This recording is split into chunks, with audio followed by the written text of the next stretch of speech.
Obboleessi isaa baay'ee na rakkisaa.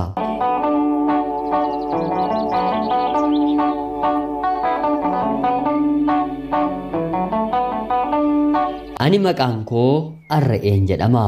Kanan dhaladheetti guddadhe Arsii Asallaa Aanaa Roobee bakka jedhamtu keessatti. Umriin koo barnootaaf yeroo ga'utti maatiin koo gara mana barumsaatti na galchanii anis hanga kutaa 8tti achumatti baradhee xumure. Haa ta'utii garuu barnoota kutaa 8 ministeera ergan fudhadhee booda hiriyoota koo waliin biyya hambaa deemnaa jechuun mari'anne. Anis maatii kiyya galeen yeroon gaafadhu na didanis booddee irratti garuu isaan amansiiseen toles naaf jedhanii dargaggeessa naannoo keenyaa namoota biyya hambaa deemuuf piroosesii jalqabsiisu waliin na qunnamsiisanii. Innis beeka jedhee harka kiyya qabee magaalaa Finfinnee deemnee waliin piroosesii eegalle. Rabbis na gargaaree baatii tokko keessatti viizaan kiyya naaf deebi'us torbee tokkoof afaan Arabiffaa baradheen guyyaan gara maatii kiyyaatti deebi'u dargaggeessi kun magaalaa Asallaatti dirqiidhaan kabaja koo narraa fudhate. Gaddees waantan godhu nan dhabe. Ana qofaarraas otoo hin taane dubartoota inni dallaalaa ta'ee gara biyya hambaatti deemaniif guyyaa isaan isa waliin deeman akkanuma baay'ee isaan rakkisee umurii fi kabaja jireenya isaaniif qaban dirqiidhaan gabaabsa. Ani kana duratti hiriyaa dubaraa malee hiriyaa dhiiraa qabadheen hin beeku. Wanti jaalala jedhames qabatamaan gara kiyyatti hin dhufne. Akka manaa dhamahan gabaan hin bittuu jedhama mitiiree. Yeroon biyya hambaa deemee haala biyya hambaa ilaalu akkan yaadee fi akkan tilmaame gonkumaa ta'uu dide. Mana kontiraata baay'ee ulfaatu keessaa baatii 7 ergan dalagee booda eessuma kiyya tokkoof bilbileen akka na baasu isa gaafadhe. Innis baatii 2 booddee na baasee mana isaatti na fudhate. Guyyaa muraasa booddees dalagaan naaf argamee dalagaa koo dalagachuu jalqabeen baatii 6 yeroon guutu eessumni koo koottuu na biratti boqonnaa fudhadhu deebi'ee boqonnaan ni si barbaachisaa jechuun anatti hime. Anis battalumatti dhufeen yeroon isa bira ga'u innis hiriyaa isaa tokkotti na heerumsiisuudhaaf fedhii kiyya na gaafate. Haa ta'utii garuu ani yeroo sana fedhii heerumuus ta'ee maatii godhachuu waan hin qabaanneef hin barbaadu jedheen ofirraan deebise.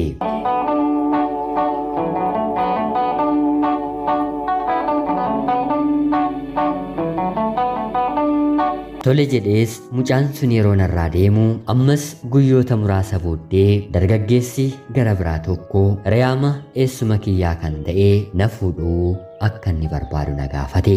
Anis tole hundaafuu dhaabbiitti nafaa jedheen baatii 7 booddee itti heerumuu akkan barbaadu gaaffii isaatiif eeyyamamtu akkan ta'een itti hime. Rakkoowwan kana dura gara biyya hambaatti imaluuf jecha karaa dallaalaa na mudatees guyyaan dargaggeessa kanatti himetti homaa rakkoon qabu kan darbeeraa kan boriitiif garuu of eeggadhu jireenya kee miidhaa jechuutiin na gorse.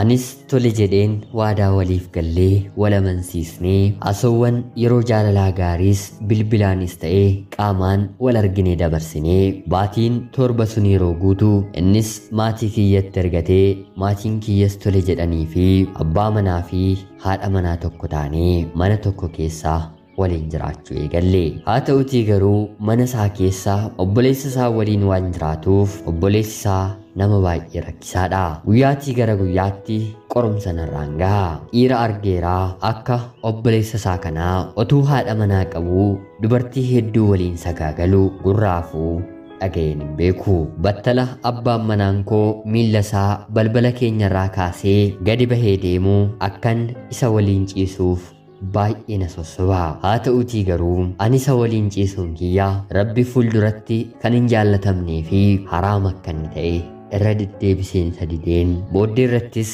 abbaan manaan kiyya dalagaadhaaf bakka gara biraa yeroo deemu anis kophaa kiyya mana keessa ooluu koorraa dalagaa deemuun qaba jedhee gaafadheen abbaa manaa kiyya eeyyamsiiseen biyya biraa hojiidhaaf hin deeme. Baatii muraasa akkuman dalageenis abbaan manaan kiyyaa nan dhufaa atis gara manaatti galii jechuun na gaafate. Mana keenya keessa obboleessa isaatu jira. Ani isa waan hin sodaadhuuf gara manaa dhufuu hin danda'u atumti galii jedheen deebiseefi yeroonni maaliif hin galtu jedhee irra deddeebisee na gaafatu obboleessa kee baay'een sodaadhaa wal dhabnees jirraa inni yaada biraanaaf qabaa kanaaf ani isa obboleessa kee jedheen biran deemuu jedheen deebiseefi.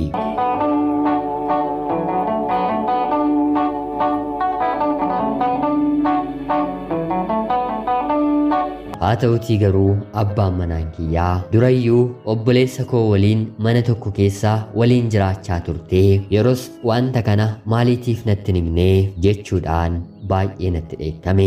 Ani garuu obbolaa waan na ta'aniif yoon ani callise tasgabbiin isaan gidduutti uumama jedhee waan hin yaadeef walitti isaan buusuu irra jechuun dubbachuu dhiisuu koon itti hime. Kana gidduutti obboleessi isaa hamannu kuni poolisii Saawudiitiin qabamee gara biyyaatti ni deebi'a. Abbaan manaan koo immoo ana waliin mana keenyatti wal arginee deebinee gara hojii keenyaatti yeroo deemnu harkan kan faladha jedhee haaloo ba'uudhaaf haadha manaa obboleessa isaa waliin na dhoksee waggaa 2 jiraati.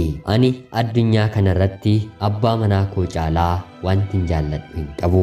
Garuu inni otoo ani waan tokko hin dalagiin of eeggannoodhaan obboleessa isaa waliin jiraadhu obboleessa koo waliin jiraachaa turte jedhee wanta kana narratti dalage. Osoo isa hin jaalladhu jaartii obboleessaatti gale. Waliin jiraachuu isaanis guyyaan ija kootiin argeerraatii kaasee jaalalli isaaf hin qabu hundumtuu duwwaatiin baay'ifame. Amma immoo dabareen abbaan manaan koo poolisii Saawudiitiin qabamee gara biyyaatti yeroo deebi'u obboleessi isaa immoo deebisee biyya Saawudii kana dhufeera. Abbaan manaan keeyyuu yookiin immoo obboleessi kooyyuu haadha manaa koo waliin yeroo gaarii dabarseeraa. Anaaf si akkanuma yoo dabarsine maal qabaa jechuun na gaafata. Haa ta'uutii garuu isin lamaan keessaniyyuu ijoollee haraamaatii sis ta'e isaa ofitti butuun barbaadu rabbi isinitti gatii keessan hin dhiisinii jedheen isatti hin dubbadhe.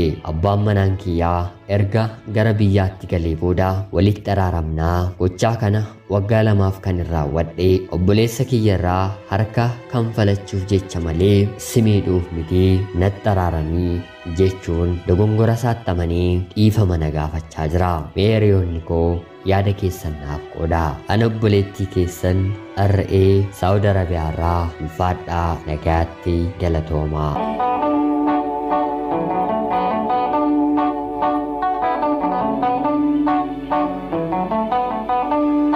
Yooyaa shamaa akkam jirtu kabajamtoota hordoftoota qophii Oromiyaa 24 nagayaaf jaalalli tokkummaan bakka jirtan hundaatti hunda keessaniif yaa ta'u jechaa gaarraa xalayaa obboleettiin keenyi Arra'ee Saawudi Arabiyaarraa nuuf ergitee isiniif dubbiseen hin ka'a. Akka isin irraa barattanii fi icciitii jireenya mana isaanii keessa jiru irraatii akka hubannoo guddaa argattan homaa shakkii tokko illee hin qabu. Obboleettiin keenyallee rakkoo kana keessa seenee hin jira yaada keessan naaf qoodaa jettee kabajaan yaada akka kenninuufi nu gaafattee waan jirtuuf yaada keessan komentii jalatti akka barreessitanii fi asumaan anis kabajaan isin gaafachaa qophiin sa'aatii kanaaf isiniif qabadheen dhiyaaddellee kana fakkaatti. Laayikii fi sheer gochuun deeggarsa keessaniin illee na waliin turaa jechaa akkanumallee namoonni chaanaalii keenyaaf haaraa taatan anaa dhufuu kun Oromiyaa 24 guyyaa guyyaatiin dalayaa jaalalaa fi seenaa jireenyaa nama barsiisuu bashannansiisuu danda'u isiniif qabattee waan dhiyaattuuf isinillee sabiskiraayib gochuun maatii keenya erga taatanii booddee dalayaa jaalalaa yookiin seenaa jireenyaa nama barsiisuu bashannansiisuu danda'a yoo qabaattan